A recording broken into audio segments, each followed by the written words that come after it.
दोस्तों, आज मैं आपको देवरानी जेठानी का एक ऑफिस कहानी सुना रही हूँ। पूजा किचन में नाश्ता बना रही थी कि तभी उसका पति जय वहाँ आता है और कहता है, अरे पूजा भाई जल्दी जल्दी नाश्ता बना दो, मुझे ऑफिस के लिए लेट हो रहा है। पूजा, हाँ जी बस लाई। वो आपने चाय पी ली जो आपको दी थी? जय, अरे भाई चाय तो कब की पी ली, वो नाश्ता भी दे दो, देर हो रही है। वैसे बनाया क्या है तुमने नाश्ते में?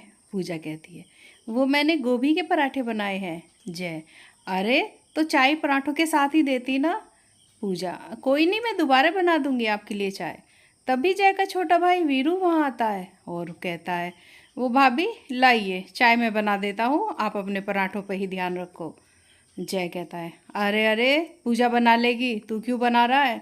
वीरू, अरे भैया अगर हम दोनों जॉब करते हैं तो भाभी भी तो जॉब करती है, तो फिर हमें भाभी की हेल्प करनी चाहिए। ये सुन के पूजा बहुत खुश हुई।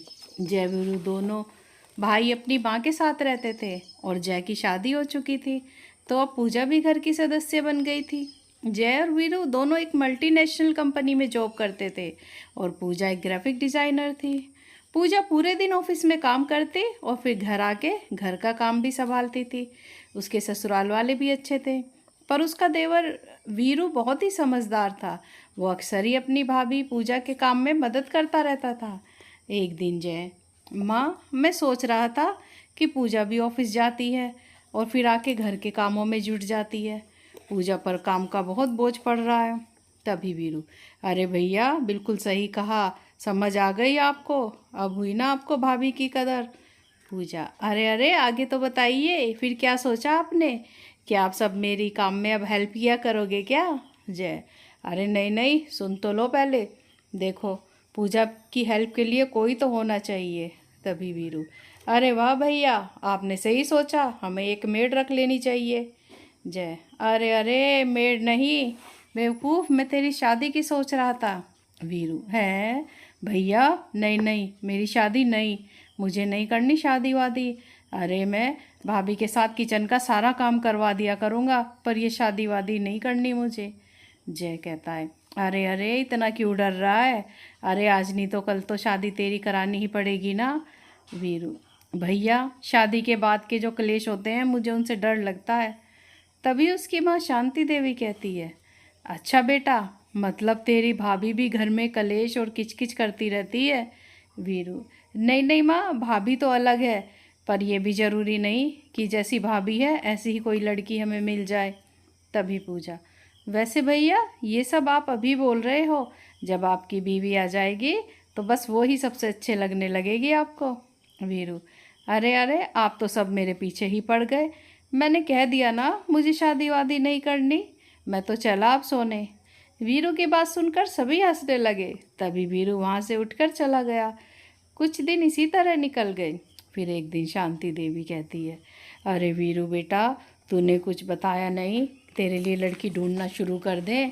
वीरू, माँ फिर वही बात, मुझे नहीं करनी शादी वादी। तभी पूजा कहती है, अरे अब तो मुझे लग रहा है कि वीरू भैया ने अपने लिए लड़की खुद ही पसंद कर ली है। तभी वीरू, अरे नहीं नहीं भाभी ऐसा नहीं है।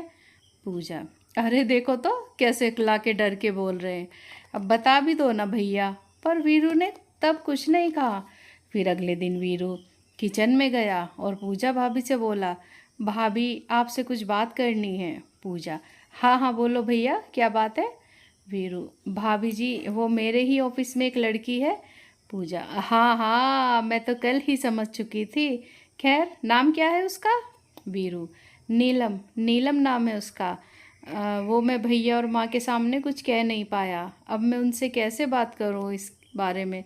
पूजा, अरे भैया उसके लिए मैं हूँ ना, आप ज़रा मुझे उसकी फ़ोटो तो दिखाओ, होगी तो आपके पास। वीरू, भाभी वो आपके जितनी सुंदर भी नहीं है। पूजा, रहने दो भैया, अब इतना भी मक्खन मत लगाओ, एक बार नीलम घर में आ गई तो फिर भाभी को पूछोगे भी नहीं। वीरू, नहीं नहीं भाभी मैं तो ये चाहता हूँ आप और नीलम बहन बहन की तरह मिलजुल कर रहें और हमारे इस घर को स्वर्ग बना दें। फिर पूजा ने अपनी सासू माँ और जैसे ये सारी बात बताई और फिर रिश्ता तय करके और एक अच्छा सा मुहूर्त देख के उन्होंने नीलम और वीरू की शादी करा दी। अब नीलम घर आ गई। फिर पूजा उसके पास जाती है। तभी नीलम, हेलो मैम। पूजा, अरे क्या कहा मैम? अरे मैम मत कहो, भले ही मैं तुमसे सीनियर हूँ। नीलम, तो फिर क्या कहूँ? पूजा, दीदी दीदी कहो मुझे। नीलम, ठीक है दीदी। पूजा, हाँ अब ठीक है। अच्छा ये बताओ अभी क्या करती हो तुम? नीलम, मैं ग्राफिक डिज़ाइनर हूँ, सोशल डिज़ाइनर कंपनी में। पूजा, वाओ दैट्स ग्रेट, अच्छा पैकेज मिलता होगा, कितना है? नीलम, हाँ दीदी 8 लाख का पैकेज है। पूजा, अरे वाह बहुत बढ़िया, वेरी गुड।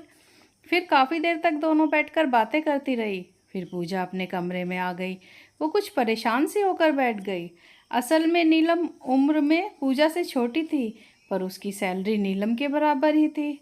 अब यही बात पूजा को चुभ रही थी कि नीलम उससे छोटी है, पर तनख्वाह उसकी उसके बराबर ही है। फिर बस अगले ही दिन जब दोनों देवरानी जेठानी किचन में खाना बना रही थी, तब उनको देखकर शांति देवी सोचती है, आहा हा, अरे मेरा जीवन सफल हो गया। मेरी दोनों प्यारी बहुएं एक साथ सबके लिए नाश्ता बना रही हैं। भगवान इनका ही प्यार ऐसे ही बनाए रखना हमेशा। पर ये शांति कुछ ही दिनों की थी।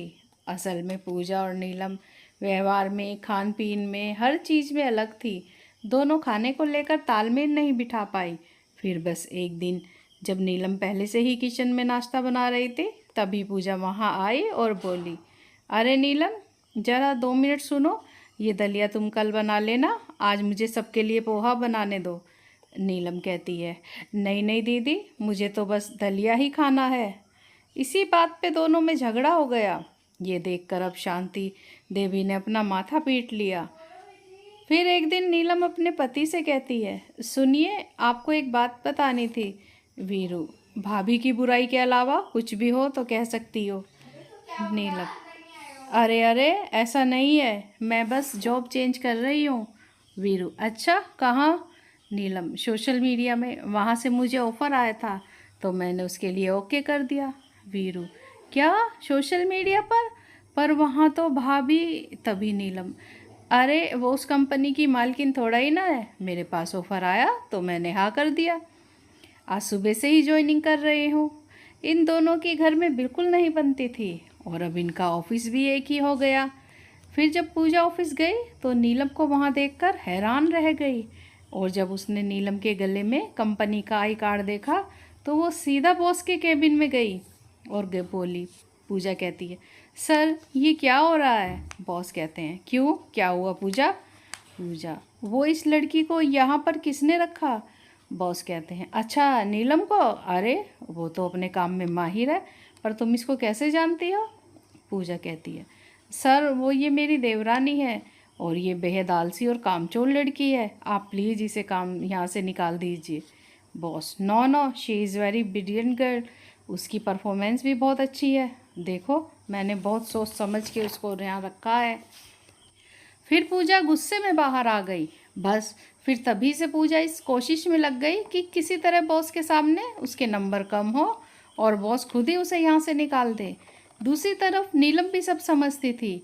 वो पूजा की हर चाल का मुंह तोड़ जवाब देने की तैयार बैठी थी। खैर, अब तक जो घर में होता था वो सब अब ऑफिस में भी होने लगा। छोटी छोटी बातों पे उनकी बनती नहीं थी। ऑफिस में दोनों एक दूसरे को नीचा दिखाने की सोचती थी। एक दिन बॉस ने दोनों को बुलाया। देखो नीलम और पूजा, हमें एक बड़ा प्रोजेक्ट मिला है, कुछ वेबसाइट बनानी है, इसके लिए मैंने तुम दोनों को चुना है। अब तुम्हें एक टीम की तरह काम करना होगा और अपना 100% देना होगा। मुझे तुम दोनों की काबिलियत पर कोई शक नहीं है, इसलिए इस काम के लिए मैंने तुम दोनों को चुना है। मैं ये भी जानता हूँ कि तुम दोनों एक दूसरे को ज़रा भी पसंद नहीं करती हो, पर इस झगड़े को तुम अपने घर तक ही रखो तो बेस्ट होगा। देखो मुझे 4 दिन के अंदर ये काम पूरा चाहिए, या तो तुम दोनों ही मुझे ये बढ़िया काम करके दे दो या फिर दोनों नौकरी से रिज़ाइन कर सकती हो। अब पूजा और नीलम को बॉस का ये फैसला भी मंजूर नहीं था, पर दोनों अपनी अपनी जॉब भी नहीं छोड़ना चाहती थी। फिर बाहर आके थोड़ी देर तो दोनों चुपचाप बैठी रही। थोड़ी देर बाद नीलम कहती है, देखिए दीदी, नौकरी आपको भी नहीं छोड़नी और ना ही मुझे छोड़नी है, तो बस एक बार मिलकर काम कर लेते हैं और एक दूसरे को बर्दाश्त कर लेते हैं, और कोई ऑप्शन भी नहीं है हमारे पास। पूजा, पर इसमें भी बॉस मैं रहूँगी। नीलम, हाँ हाँ आप ही रहो, और जब आप बॉस बनी रही हो तो फिर बताओ कैसे ये काम शुरू किया जाए। अब दोनों देवरानी जेठानियों को एक साथ काम करना पड़ा, और साथ में काम करते करते दोनों कब एक दूसरे का प्यार सम्मान करने लगी ये पता ही नहीं चला। दोनों ही अपने काम में परफेक्ट थी, और जब दो परफेक्ट लोगों ने एक साथ काम किया तो वो काम का परिणाम बहुत बढ़िया आया। बॉस कहते हैं, अरे सभी लोग नीलम और पूजा के लिए क्लैप करो, इनके कारण ही ये प्रोजेक्ट हमें मिला है, और अब से इनकी सैलरी भी बढ़ाई जाती है। Well done, well done. ये सुनकर पूजा और नीलम बहुत खुश हुई। फिर थोड़ी देर बाद नीलम, वो दीदी मैं सोच रही थी कि हम लोग घर में भी एक टीम के जैसे काम कर सकते हैं ना, जैसे हम यहाँ ऑफिस में करते हैं। पूजा, हाँ हाँ मेरे मन में भी यही चल रहा था। देखो ऐसा करते हैं, काम बांट लेते हैं, जैसे कि हमने यहाँ पर किया। रही खाने की बात, तो एक दिन तुम्हारी पसंद का खाना बन जाएगा और एक दिन मेरी पसंद का। नीलम, हाँ हाँ दीदी यही सही होगा। फिर दोनों देवरानी जिठानी ने झगड़े को ख़त्म कर दिया। उनको अब ये समझ आ गया था कि एक साथ काम कैसे करते हैं। अब तो घर में सब ठीक ठाक चलने लगा था, ना कोई लड़ाई होती ना कोई झगड़ा। ये देखकर एक दिन शांति देवी, अरे जय बेटा, वीरू बेटा, ये किस बाबा का चमत्कार हो गया हमारे घर में। वीरू, हाँ माँ मैंने सुना है बहुत ही पहुँचे हुए बाबा हैं। बॉस बाबा हैं, बॉस बाबा। फिर सभी हंसने लगे। दोस्तों अगर आपको ये कहानी पसंद आई हो तो like share comments and subscribe ज़रूर करें। Thanks for watching.